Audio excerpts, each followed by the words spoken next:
কবিতা পড়ার জন্য ডেকে নিচ্ছি প্রিয়াঙ্কি মুখার্জিকে। শুভ সন্ধ্যা সকলকে। পরিবারিতে আমি প্রথম এলাম অমিতাভদার ডাকে, দিদিকে ধন্যবাদ। একটা ছোট মুক্তগদ্য শোনাচ্ছি আগামী বইমেলায় প্রকাশিতব্য একটি মানে সংকলন থেকে। সারসের ঠোঁট, বুকে সারস ডাকে, এক নির্বিবাদী সারস। দুর্দশা সমেত ওই সারসকে অপয়া জেনেও কিনে আনি ভোর রাতে। ঘরে মজুদ তামা কাঁসা বিক্রি করতে হয়। ভিড় বাড়ে, ব্যস্ততা শেষ হলে কুড়িয়ে তোলা সম্পত্তির যতটুকু সম্ভব ততটুকু কাঁধে ফেলে আমি গতি বাড়াই। ক্রমশ তলিয়ে যাব জেনেও আরও অনেক সারস জোটাই স্তনের মুন্ডে। সারস মাছ খায় আঁশ সমেত। নিরুৎসাহ ক্যাটালিস্টের ডান পাশে বিশ্রাম নেয়। আমার দিকে তাকায়, কেমন যেন দৃষ্টি, ভাবে আমি ভয় পাব। গুটিয়ে নেব নিজের সমস্ত ডানা পাখনা। নির্বাসনে যাবার আগে ছিঁড়ে নেব যত রকম আমিষ ভোজন। কিন্তু না, আমার রাত আছে, আর আছে নিশিগন্ধা। তাই অকারণ অমাবস্যা ডেকে এনে যমুনা আঁকতে হয়নি আমাকে পিঠের ওপর, বরং আমি উল্কা ছুঁয়েছি সজ্ঞানে। অহংকারী শৌখিন নিষ্পৃহ সেই সারস এসব তত্ত্বকথা বোঝে না। তীব্র হয়ে ওঠা তার চোখে তখন দু চারটে মৌমাছি। মীন রাশির সাথে সাথে তার গায়ে বাড়ছে ছিটের দাগ। মিছিলের মতো ক্রমশ ছড়িয়ে পড়ছে সারস আর মানুষের যৌথ খামার। সিক্রেট কোডিং থেকে শুক্রাচার্যের গোত্র, কোথাও কোনো অবস্ট্যাকল নেই। তবু এক অহেতুক অছিলায় আমি প্রত্যেক রাতে সারস কিনি। যে কোনো দামেই হোক কিনে রাখি। কোনো কালেই সেই সারস কিন্তু বিক্রি হয় না। ফলস্বরূপ ক্ষতিটাই স্বাভাবিক। ক্রয়মূল্য বাড়ে প্রতি পরবর্তীতে, তবুও আমি সারস কিনি। ছিটকানির মতো লাগিয়ে রাখি যোগসাজশ।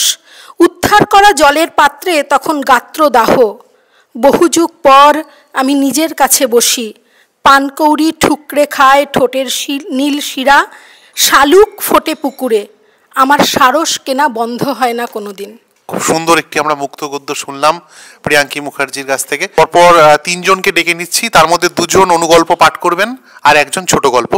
অনুগল্প পাঠ করবেন শুভাশিস ঘোষ মহাশয় এবং অনিন্দিতা মণ্ডল মহাশয়া, আর ছোট গল্প পাঠ করবেন চমক মজুমদার। প্রথমে অনুগল্প পাঠ করার জন্য অনুরোধ করব শুভাশিস দাকে। আমি বলা হয়েছে আমি অনুগল্প পাঠের জন্য আমন্ত্রিত। যদিও অনুগল্প আমি খুবই কম লিখি আর কি, কারণ আমি মনে করি অনুগল্প লেখাটা ওই যারা আমরা গদ্য সাহিত্যের চর্চা করি অত্যন্ত কঠিন কাজ আর কি। ফলে যা লিখি সেটা আদৌ অনুগল্প হয়ে ওঠে কি না লেখার পরেও এটা একটা সংশয় থাকে। আমি যে গল্পটি পড়ব এবার ওই অবগুণ্ঠনের শারদ সংখ্যাতে এটা প্রকাশিত, তো হয়তো অনেকেই এখনও পড়ে উঠতে পারেননি বা কেউ কেউ পড়েছেন বা কারো কারো পড়ার সুযোগ হয়নি। ফলে আলোচনাও যেহেতু হবে আমি ওই গল্পটি আর একবার পাঠ করছি। গল্পের নাম মুখোমুখি। কলিং বেলের শব্দ ঘুম ভাঙালো তৃণাঙ্কুরের। যন্ত্রটা থেকে এমন কর্কশ ধ্বনি তো নির্গত হয় না। তবে কি আগন্তুক বেশ বিরক্ত হয়েই বাজাচ্ছে? যাই হোক, একটু বেজার মুখেই দরজা খুলল তৃণাঙ্কুর। ওহো পারুলদি, এসো। তৃণাঙ্কুরের আহ্বানে দ্বিগুণ বেজার মুখে পারুলদি বলল, বাব্বা, সেই কখন থেকে ডাকছি। দাদার আমার আর ঘুম ভাঙে না। একে বর্ষা বাদলার বেলায় কাজকর্মে সময় লাগে বেশি, তার উপর দাঁড়িয়ে দাঁড়িয়ে সময় নষ্ট করলে চলে নাকি? ছাতাটা বন্ধ করে দরজার পাশে রেখেই পারুলদি ঢুকে গেল রান্নাঘরে। তৃণাঙ্কুর ঘরে এসে বসল বিছানায়। ঘরে বসে বৃষ্টি দেখতে তার ভারী ভালো লাগে। জানলাটা খুলে একটা সিগারেট ধরালো আয়েস করে, বসল জানলার পাশে। পারুলদি, একটু চা খাও না? বেশ সুরেলা কণ্ঠে আর্জি জানালো তৃণাঙ্কুর। দাঁড়াও বাপু, আমার হাতের কাজ আগে সারতে দাও।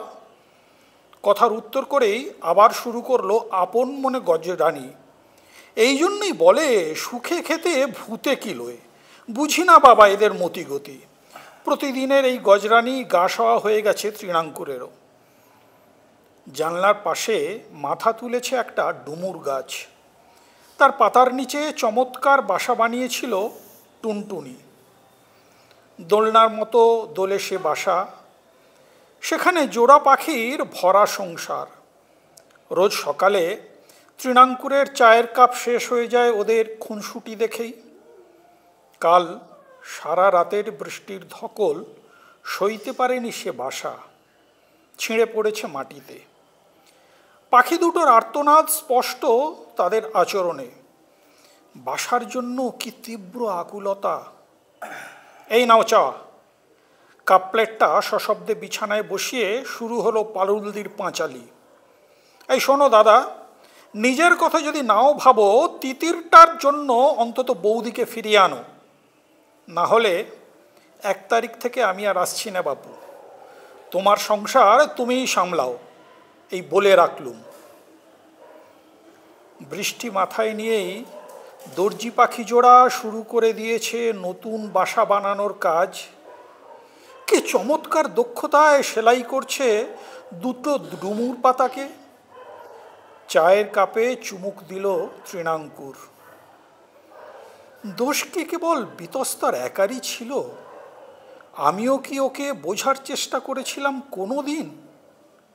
স্বগতোক্তি শেষ হওয়ার পরেই টুনটুনি দুটো এসে বসল জানলার গ্রিলে মুখোমুখি। নমস্কার। সুভাষিস দাকে আন্তরিক ধন্যবাদ। এবারে অনুগল্প পাঠ করবেন অনিন্দিতা দি।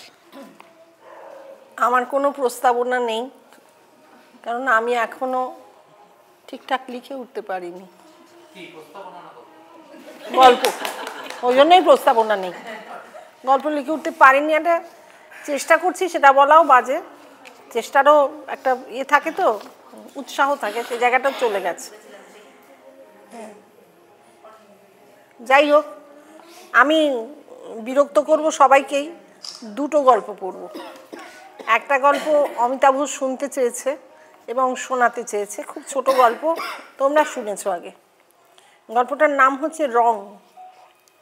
সাদা কাগজের ওপর নীলু বেছে বেছে সবুজ রংটাই দেবে ভাবলো। কচি হলদেটে সবুজ ছাড়া গাছ হয় নাকি? মা পাশেই বসে, সে মুখ না তুলেই বলল, মা কলা পাতা সবুজ দাও। মা রঙের শিশি দিতেই সে আস্তে আস্তে কাগজে ফুটিয়ে তুলতে থাকলো সবুজ ঘাস, ছোট ছোট চারা গাছ। তারপর ভাবতে লাগলো, ফুল ফুল কী রঙের হলে সুন্দর দেখাবে? মা বুঝতে পেরেছে নীলুর দ্বিধা। মা বলল, নীলু, হলুদ সূর্যমুখী আঁক, কি ভালো যে দেখতে। হ্যাঁ মা, সূর্যমুখী তোমার খুব ভালো লাগে, আচ্ছা তবে হলুদ রং দাও। মা আবার এগিয়ে দিল রং। এইভাবে নীলু এঁকে চলল সাদা পাতা জুড়ে। নীলচে ধূসর পাহাড়, গাঢ় সবুজ বৃক্ষ, হলুদ ফুল, হলুদ সূর্য, নীল আকাশ। আঁকা শেষ হলে সে তার নীল চোখ দুটো তুলে মায়ের দিকে চাইল। মা, সুন্দর হয়েছে। নীলুর চোখের তারা নীল, তাই মা নাম রেখেছে নীলাক্ষ। মা হেসে ওর মাথায় হাত বুলিয়ে দিয়ে বলল, খুব সুন্দর, তুই রং দিয়েছিস অপূর্ব। মায়ের সামনে তখন একে অন্যের ঘাড়ে চেপে থাকা রঙের চাপানোতর। নীলুর চোখের তারা নীল হলে কি হবে, চোখে যে তার একটুও আলো নেই। হ্যাঁ হ্যাঁ, এটা কিন্নর দলে পুরস্কার পেয়েছিল। আচ্ছা, এর পরের গল্পটা মানে প্রেমহীনতায় আচ্ছন্ন হয়ে আছি বাস্তবিক, তাই জন্য একটা প্রেমের গল্প। এমনও দিনে তারে বলা যায়, আছেন? বাবা, এমন মনোসিলেবিক, মেজাজ খারাপ নাকি? না, মেজাজ খারাপের একচেটিয়া দাবি তো আপনাদের। কি হয়েছে ঝেড়ে কাশুন, আমার হাতে মাত্র 10টি মিনিট। এতটা সময় মিছিমিছি আমার জন্য কেন কষ্ট করবেন? কাজ সেরে নিন বরং। আপনার মতন আমার ঘ্যান ঘ্যানে পুরুষ মানুষ আমি একটাও দেখিনি। আচ্ছা, আমাকে দেখেছেন নাকি? দেখেছি তো, এখনও দেখতে পাচ্ছি। কীরকম? এই মেসেঞ্জারে চ্যাট করতে করতে?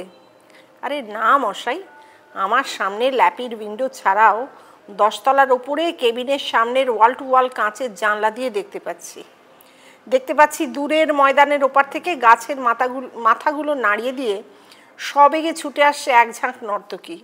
তাদের পায়ের নুপুরের শব্দ কাছে আস্তে আস্তে টের পাচ্ছি আপনার চোখ বন্ধ করা মুখ, হাতে বেজে উঠছে সেতারের ঝালা। সে এক তুমুল অর্কেস্ট্রা মশাই। যখন চোখ খুলছেন তখন আমি আপাদ মস্তক ভিজে গেছি। বাইরে ঝাপসা কাঁচের ওপারে আর কিচ্ছুটি নেই। ভেতরে ভিজে একসা আমি ভাবছি আপনার সেতার যেন না থামে। বুঝলেন মশাই? এখানে আমার মাঠের একধারে ছোট্ট ব্যাংকঘর, পানিশমেন্ট পোস্টিং বলতে পারেন। কদিন ফুটি ফাটা রোদে অফিসের তেতে এক শেষ, তবু কষ্ট হয়নি। ভেবেছি দগ্ধ দিনে আপনার অস্তিত্ব টের পাবো, মনের মধ্যে শীতল পাটি বিছিয়ে যাবে। কিন্তু না, আপনার সময় কই। তাই রাগ? আচ্ছা দাঁড়ান, একবার ঘর ছেড়ে বেরিয়ে আসুন দেখি। সামনের পিচের রাস্তার ওপারে ধুধু মাঠের দিকে তাকান। কি হলো, এসেছেন? না, যাইনি। কল্পনা বিলাস আসে না। কল্পনা নয় মশাই, একদম খাঁটি বাস্তব। আসুন বলছি। কি দেখছেন হাঁ করে? দেখছি মাঠের ওপর দিয়ে বর্ষা আসছে ধীরে ধীরে। চারিদিক আঁধার করে এসেছে, আর সেই ধুধু মাঠের ওপর দিয়ে আপনি আসছেন। আপনার দুহাত আকাশে মেলা, হাত দিয়ে ঝরে পড়ছে টুপটাপ বৃষ্টির ফোঁটা।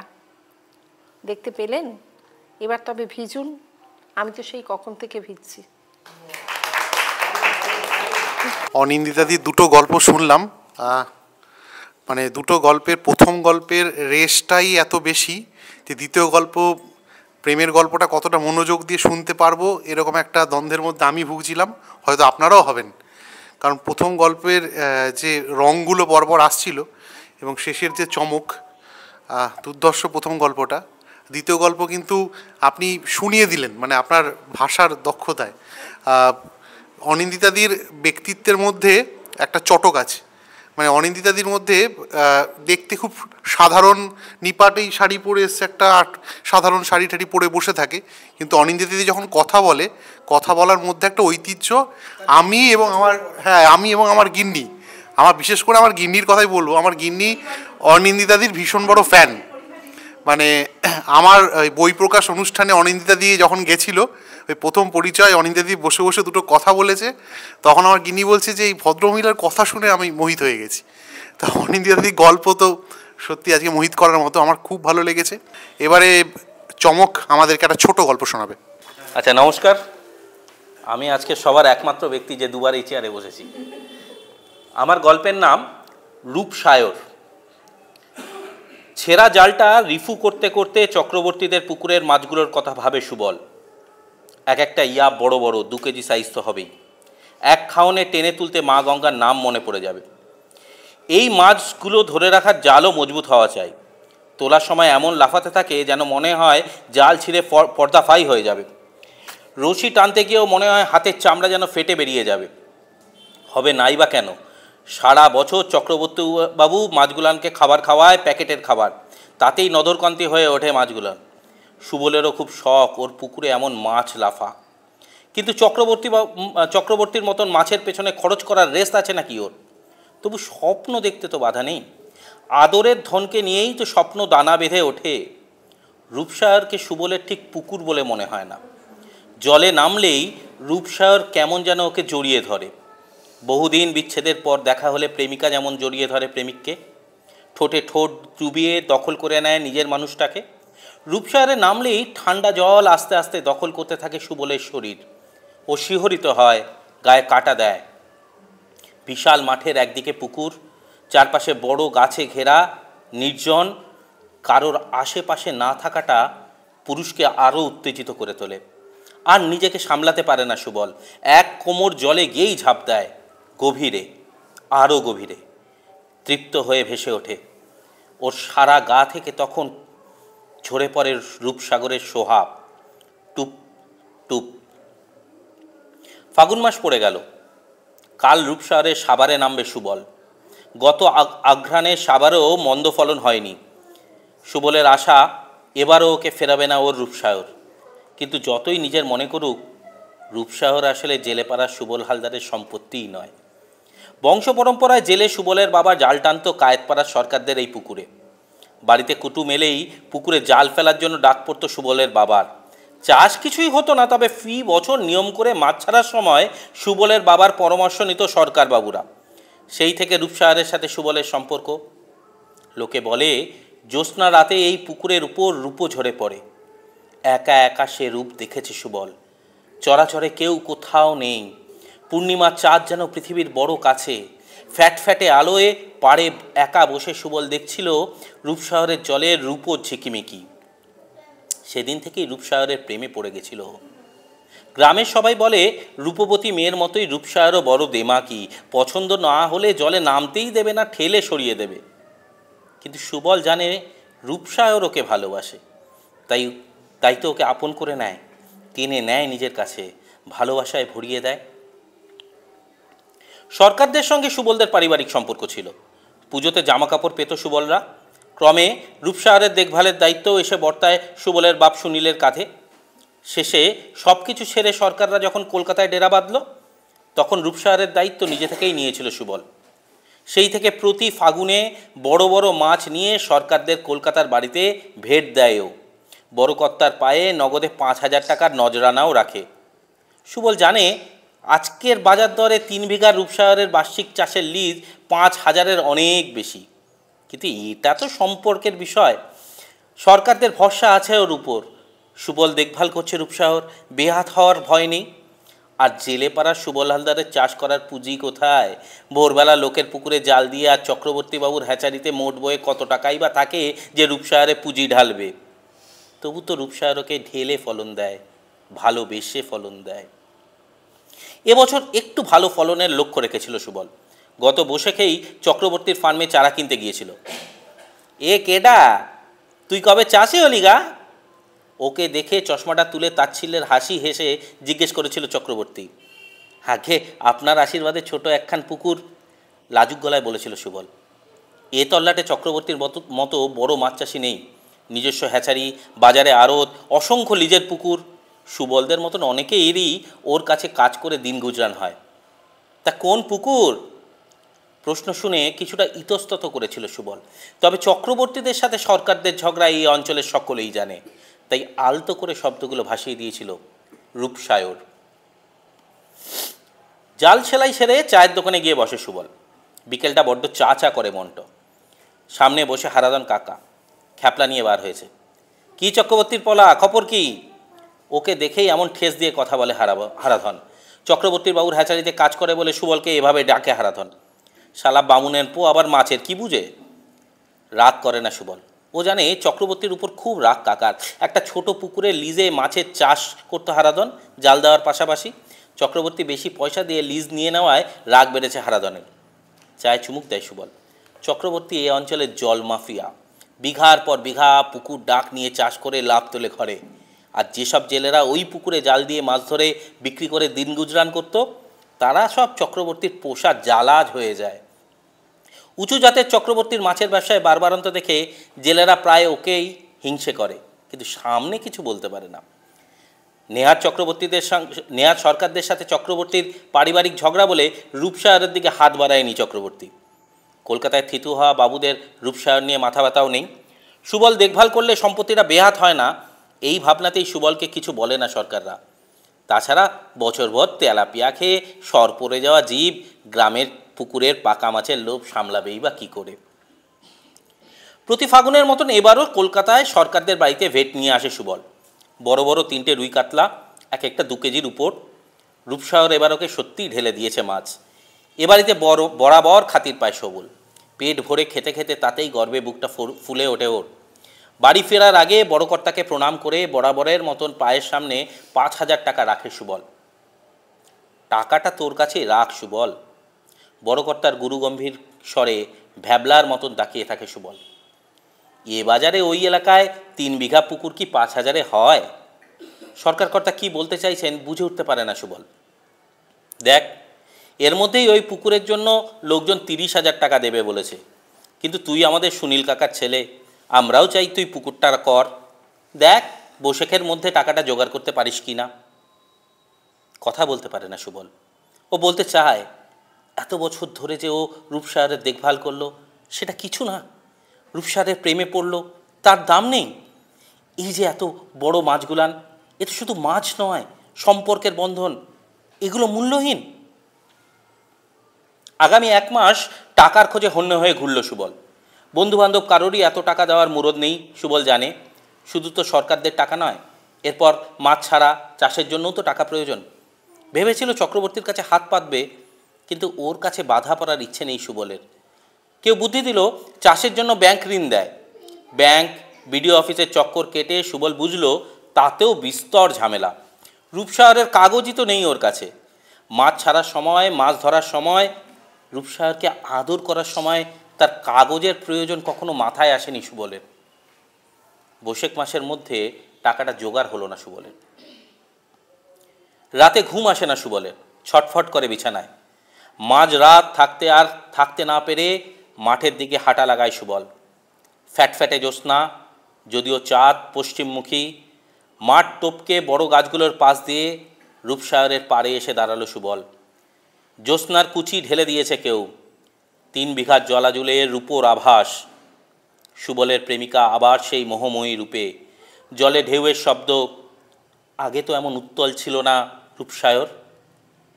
ক্যারে সুবল নাকি? জোরালো টর্চের আলো এসে পড়ে মুখে। চক্রবর্তী দখল নিয়েছে পুকুরের। অভিজ্ঞ চোখ এই অন্ধকারেও বুঝতে পারে পুকুরে মাছের চাপ অনেক বেশি। মেশিন চালিয়ে দিয়েছে চক্রবর্তী। ঢেউ উঠছে জলে। আস্তে আস্তে জলে নামে সুবল। ভোরের একটা শিরশিরে ভাব। কই, আজ তো ওর শরীরে কাটা দিচ্ছে না, শিহরিত হচ্ছে না ও।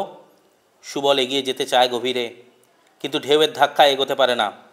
ও বুঝতে পারে ওর প্রেমিকা ওকে আর কাছে আসতে দিতে চায় না। সে আজ অন্য কারোর প্রসিত ভর্তিকা। চিৎকার করে ওঠে শুনি সুবল, ডুবে মরতে চায়, কিন্তু রূপসাগর ওকে ডুবতেও দেয় না। ছিটকে পড়ে পারে। জ্যোৎস্না বেয়ে রূপও গড়িয়ে পড়ে রূপসাগরে। ঝকঝক করতে থাকে জল। লোভের ঝিলিক মারে চক্রবর্তীর চোখে। নমস্কার। জল মাফিয়াদের নিয়ে গল্প। আমরা এগুলোর সঙ্গে প্রায় প্রত্যেকেই কম বেশি পরিচিত, যে ধীরে ধীরে হঠাৎ করে কখন যে জমিগুলো, যে অনুর্বর জমিগুলো ধীরে ধীরে ভেরি হয়ে যাচ্ছে এবং সেই জমি হাতছাড়া হয়ে যাচ্ছে, যে যার দাম পাওয়ার কথা বা যে চাষ করে আসছে, সেই সুবলকে নিয়ে আমরা একটা গল্প শুনলাম। যে সুবলের একটা আর্থিক অনটন এবং মাছের সঙ্গে তার একটা যেন এই পুকুরের মধ্যে যে জল জ্যোৎস্না সবগুলো একটা তার সঙ্গে একটা প্রেমের সম্পর্কে আবদ্ধ হয়ে অথচ কত টানাপোড়েনের গল্প। আমি এই 3টে গল্প নিয়ে আলোচনার জন্য অনুরোধ করব যুগান্তর দাকে। সবাইকে শুভেচ্ছা জানাই। 3টে গল্প কথা বলল গৌতম, 3টে নয় 4টে। অনিন্দিতাদির 2টো। হ্যাঁ, অনিন্দিতাদির 2টো। প্রথমে সুভাষিস বাবুর গল্প, তারপর অনিন্দিতাদির 2টো, তারপরে চমকের গল্প। সুভাষিস বাবুর গল্পটা না আমি অবগুণ্ঠনের শারদ সংখ্যাটা পড়িনি, এখন শুনলাম। গল্পটা ভালো লেগেছে, ভালো গল্প। ওই সেই কাজের মহিলার সেই ধমক, সেখান থেকেই মোটামুটি গল্পটা শুরু। তারপরে 2টো পাখি এসে বসলো মুখোমুখি, গল্পের নামও তাই মুখোমুখি। গল্পটা ভালো। আমার মনে হচ্ছে যেন আরও একটু শব্দ টব্দ কমানো যেত বলে মনে হয়। মানে একটা জায়গায় আছে ঘরে এসে বসলো, তারপরে বাক্যটা হচ্ছে ঘরে বসে সিগারেট ধরালো বা ইত্যাদি ইত্যাদি। ঘরে তো এসে বসলোই, তারপর আর বোধহয় ঘরের দরকার নেই, এইভাবে হবে। আমি এর মধ্যে একটা লেখা পড়ছিলাম, বড় লেখা, একটা অন্য প্রবন্ধ, তাতে সেই প্রাবন্ধিক একটা জায়গার সূত্র তুলেছেন। আমার দুর্ভাগ্য আমি ভুলে গেছি এবং লেখাটাও নেই আমার কাছে। তাতে উপনিষদের একটা অংশ তুলে দিয়েছেন, তার সুক্ত সংখ্যাও ছিল। সেখানে বলছে যে অতিরিক্ত শব্দ ব্যবহার পুত্রের মানে অনুগল্পর জন্য খুব মানে খুব প্রযোজ্য আর কি। বলছে পুত্র শোকের সমতুল্য অতিরিক্ত শব্দ ব্যবহার। মানে আমরা অতিরিক্ত করি অনুগল্পে, যদি অতিরিক্ত শব্দ ব্যবহার করি অনুগল্পটা বোধ হয় নষ্ট হয়ে যায়। যতটা সম্ভব শব্দ কমানো যায়, বারবার পড়ে পড়ে শব্দ কমানোর উচিত, এটা আমার মনে হয় আর কি। সেটা আমার ওই উপনিষদের সূক্তটা মনে থাকতে ভালো হতো, খুঁজে দেখা যেত আরও বিস্তৃত কিছু লেখা আছে কিনা বা আরও ব্যাখ্যা। তো আমার মনে হচ্ছে যে একটু শব্দ সংখ্যা কমানোর সুযোগ আছে, সেই জায়গাগুলি আপনি দেখে নেবেন পরবর্তী ক্ষেত্রে যদি আরও গল্প লেখেন বা এই গল্পটাই আবার নতুন করে ভাবেন। যেখানে যেখানে সামান্য মেদ আছে সেটা ছড়িয়ে ফেলুন। যেখানে অনিন্দিতাদির গল্প দুটো দেখুন, যে এত সুন্দরভাবে রঙের ওই জায়গাটা আনতে আনতে এমন একটা জায়গায় এনে ফেলেছিল। সত্যি সত্যি গৌতমের কথা আমার মনে হচ্ছে যে এর পরের গল্পটা উনি বলছেন আর এই দুটো পড়বো, আমি বললাম বাবা পরের গল্পটা এই ধাক্কাটা সামলাতে পারবো তো? তারপরে উনি সামনে দিলেন, শুধু না উনি শুনিয়ে নিলেন আর কি। পরের ওই গল্পটা রবীন্দ্রনাথের একটা গানের লাইন নিয়ে উনি শুনিয়ে নিলেন গল্পটাকে, যে কেন উনি প্রেমের কথা বলছেন জানি না, কিন্তু আমরাও একটা প্রেমের মধ্যে প্রেমের হাওয়ায় ডুবে গেলাম। আমি গল্পের ভেতরে আর ঢুকছি না। গল্পর শৈলীটা এত ভালো লেগেছে না, গল্পর ব্যাখ্যা আর দরকার হয় না, স্তব্ধ হয়ে শুনতে হয়। এগুলো শোনার গল্প, ভাবার গল্প। এই গল্পটা হাতের কাছে পেলে আমি পড়ে আবার ভাবতাম। তো এখানে আমাকে কেন গৌতম বলতে দিয়েছে রাজীব থাকতে আমি জানি না। এবারে চমকের গল্প, সেই গল্পটারও ব্যাখ্যা আর চমকের নাম যা, গল্পটা পড়িয়েও সেই চমকটা দিয়ে দিয়েছে আর কি। সত্যি সত্যি এই যেভাবে জল মাফিয়ারা আস্তে আস্তে ভেরি দখল করে ফেলছে, জল দখল করে ভেরি করছে, পরে যে ইঙ্গিতটা পেলাম চক্রবর্তীরা বোধহয় এইটাও গ্রাস করে ফেললো এটা, এবং সেটা সেই কলকাতায় থাকা সেই রূপসায়রের এটা কলকাতায় যারা থাকছে সেই মালিকেরা, মালিক পক্ষর সঙ্গে বোঝাপড়া হয়ে সরকার আর চক্রবর্তীর বোঝাপড়া হয়ে সম্ভবত এইটাও দখল করলো, কিংবা বোঝাপড়া ছাড়াই ওদের ঝগড়ার থেকে দখল হলো, সেটা দরকার। ইঙ্গিতটা পরিষ্কার যে এইটা দখল হয়ে গেল, এবং যে এতদিন ধরে পরিচর্যা করলো, আমরা এটা দেখেছি অনেক ক্ষেত্রে এরকম ঘটে, এতদিন ধরে যে পরিচর্যা করলো রূপসায়রের, যার উপরে তারা ভরসা করেছিল, যে রূপসায়রকে তার প্রেমিকা মনে করা শুরু করলো, তাতে অবগাহন করে বা মাছ ধরে চাষ করে, এবং তার নিয়মিত তার কাজটাও করে যাচ্ছে, প্রতি ফাল্গুনে টাকা দিয়ে আসা, মাছ দিয়ে আসা ইত্যাদি থেকে করছে। শেষ পর্যন্ত তাকে সেই তারা বাতিলই করে দিল। ফলে এইবার এবং রূপসায়রও বোধহয় সেই গ্রাসে, এই মাফিয়ার গ্রাসে রূপসায়রও পরিবর্তিত হয়ে গেল। আমরা দেখছি যখন ও ডুবে যেতে চাইছে, রূপসায়রও তাকে ফেরত দিচ্ছে। মানে এই অভাগা যেদিকে চায় সেই রকম, মানে কি ও অসহায় একটা জায়গা তৈরি হলো। তারপরে লেখক ঠিক জায়গায়, গল্পকার ঠিক জায়গায় গল্প শেষ করেছেন, যেখানটা এরপরে আরও ব্যাখ্যা জানি ও কী হলো। এবার পাঠক ভাবা শুরু করুক যে এইবার সুবলের কী হলো, সুবলের পরিবারের কী হলো, বা সুবল সত্যি সত্যি আর বেঁচে রইল কিনা। কিন্তু আমরা এই অভিঘাতটা নিয়ে রাখলাম, ছোট গল্পের যে অভিঘাতটা থাকে সেই অভিঘাতটা আমাদের ভেতরে পৌঁছে গেল, যে রূপসায়র আর সুবল আলাদা হয়ে গেল। কিন্তু আমরা সেই গল্পের মধ্যে আর আলাদা হলাম, আমরা গল্পে সম্পৃক্ত হয়ে গেলাম, গল্পের ভেতরে ঢুকে পড়লাম, গল্পটা আবার আমরা ভাবা শুরু করলাম আর কি।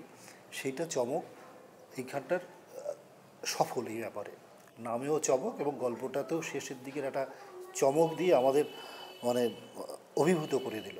বলার এইটুকুই। নমস্কার। অন্তর্দা একদম শেষের যে দিকটা বলছে, যে যেখানে সুবল আস্তে আস্তে যখন জলের মধ্যে নামছে, সুবল নিজেও আগে যখন জলে নামতো বা জলের কাছে গেলেই যে শিহরণটা অনুভব করতো, সুবলও কোথাও সে অনুভবটা ছেড়ে দিয়েছে। মানে সুবল নিজের থেকে আত্মসমর্পণ করেছে যে আমি আর, আমার দ্বারা হচ্ছে না এটাকে টিকিয়ে রাখা, এবং উল্টো দিক থেকেও সেও আর তাকে টানছে না। এখন কথা হচ্ছে এই যে টানছে না, উভয় উপরের দিকে যে বিকর্ষণ, এটা কি একটা ক্ষোভ, অভিমান, নাকি আমাদের কাছে একটা প্রশ্ন ছুড়ে দেওয়া? এই পুরোটাই গল্পটাকে একদম আমার মনে হচ্ছে ঠিকঠাক জায়গায় গল্পটাকে ছাড়া হয়েছে। এরপরে গল্পটাকে বাড়ালে পরে সেটা মেদযুক্ত হয়ে যেত। এটা একদম যুগান্তরদার সঙ্গে আমি একমত। কোনো একটা গল্পের মধ্যে অনেক কটা স্তর থাকে। যদি গল্প লেখক খুব কুশলী হন, তিনি একটা স্তর নিয়ে কাজ করেন না। চমকের গল্পটা দেখছিলাম, এখানে সে ভেতরে একটা স্তর রেখেছে। প্রেমের যে একটু কথা আসছিল, যে একজন রূপসায়রের প্রেমে পড়েছে সুবল, যে আবার একটা জিনিস লক্ষ্য করতে হবে, যে আমরা প্রথমে জানতে পারছি পুকুরের যারা মালিক তাদের সাথে যে চক্রবর্তী জলমাফিয়া, তাদের একটা ইগো ক্লাস বা একটা ঝগড়া আছে। আমরা জানি যারা জমিদার বা জমির মালিক হন বা ইত্যাদি, আমরা জলসাঘর দেখেছি যে তাদের ইগোটা একটা খুব বড় জায়গায়, ইগোটার একটা সদর্থক ব্যাপারও আছে, তার ব্যক্তিগত অহংকার হোক বা তার একটা আভিজাত্য হোক বা কোনো একটা জায়গায় ঠিক বেঠিকের কথা হোক। অথচ যখন অর্থের জায়গাটা আসছে 5,000-এর জায়গায় 30,000, তখন কিন্তু চক্রবর্তীর হাতে চলে যাচ্ছে এবং চক্রবর্তীকেই দেয়া হয়েছে যাদের সাথে ঝগড়া। যদি ডাইরেক্টলি তাকে না দিয়ে কোনো বেনামিতেও দেওয়া হয়, তাহলে যারা দিচ্ছেন সেই জমিদার তারা জানেন যেটা আসলে চক্রবর্তী নিচ্ছে আড়ালে।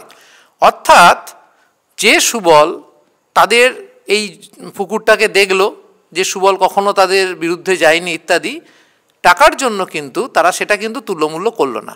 টাকা যার বেশি তার হাতে তারা রূপসারকে হ্যান্ড ওভার করলো।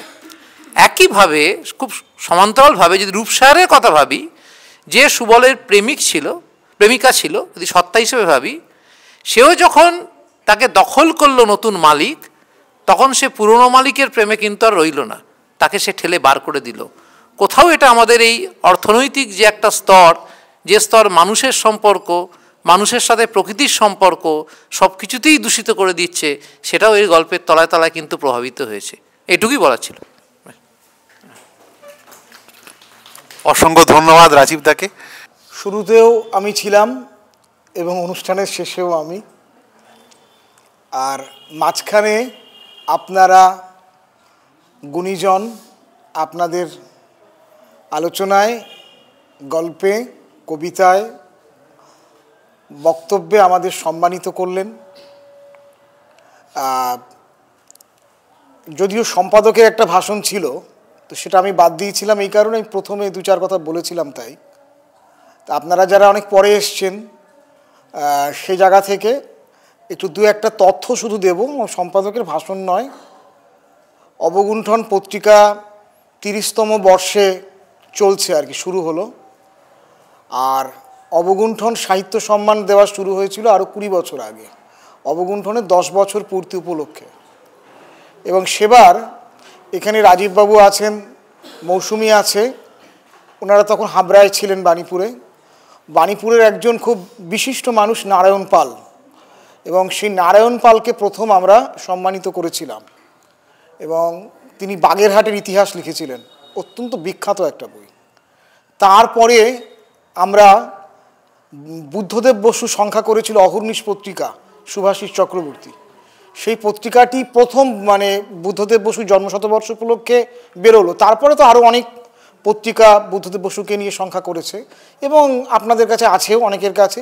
চমৎকার একটি সংখ্যা হয়েছিল, সেই আমরা সম্মানিত করলাম অহর্নিশ পত্রিকাকে। তারপর পরপর আমরা অনেকগুলো পত্রিকাকে সম্মানিত করেছি, যেমন কণিকা পত্রিকা, দৌড় পত্রিকা, ধ্রুবতারা পত্রিকা।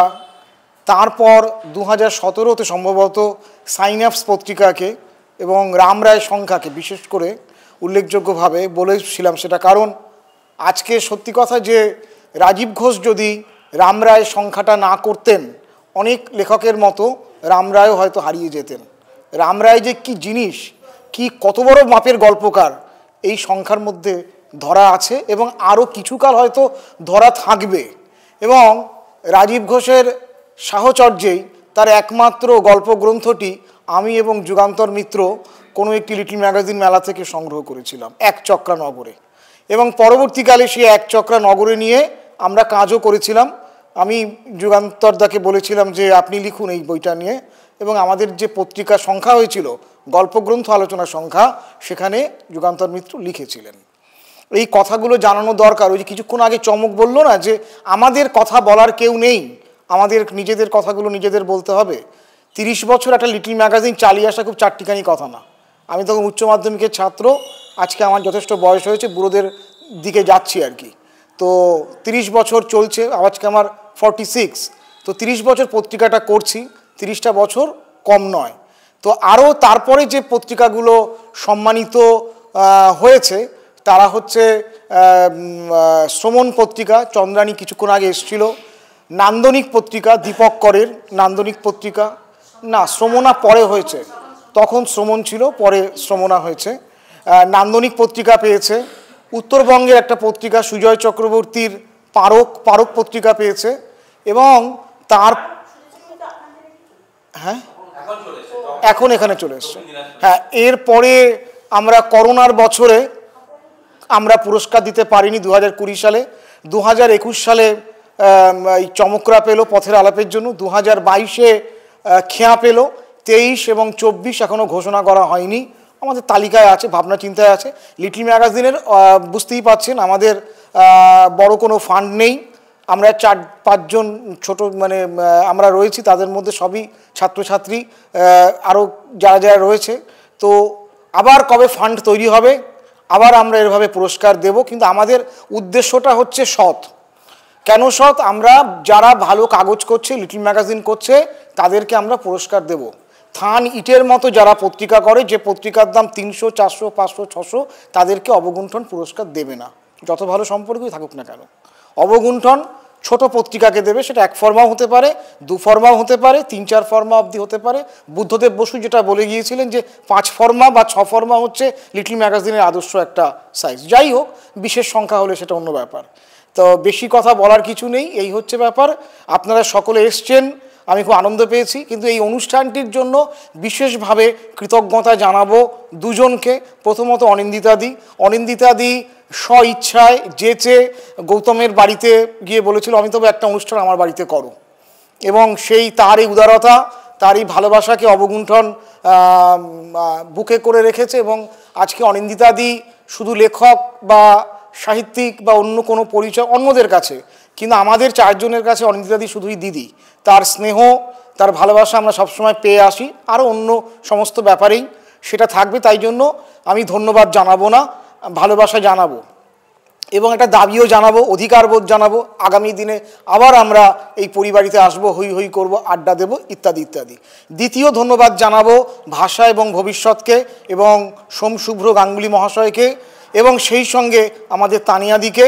এখানে তানিয়াদির নামটা নিলাম, আশা করি রাগ করবে না, কখনোই নিজের নাম বলতে দিতে চায় না, এবং তানিয়াদিও এটা আগ্রহ প্রকাশ করেছিলেন। এবং এত মানুষ অবগুণ্ঠনকে ভালোবাসে, অবগুণ্ঠনের পাশে, সবাইকে নিয়ে একটা বড় পরিবার। লিটল ম্যাগাজিন বলে অনেকে খণ্ড খণ্ড এই পত্রিকা করছে, ওই পত্রিকা করছে, যেমন এর মধ্যে প্রদীপের নিচের অন্ধকার যেমন আছে, প্রদীপের আলোটাও কিন্তু অনেক উজ্জ্বল আছে। অনেক রকম দল আছে, গোষ্ঠী আছে, লবি আছে, আমরা এখানে যারা জানি সবাই জানি, কিন্তু ভালোবাসার লোকও অনেক কিছু আছে। আমি অন্ধকারটা সরিয়ে রাখতে চাইছি, আমি ভালোবাসার কথা বলতে চাই, আশার কথা বলতে চাই, আনন্দের কথা বলতে চাই, এবং নীরবে কাজ করতে চাই।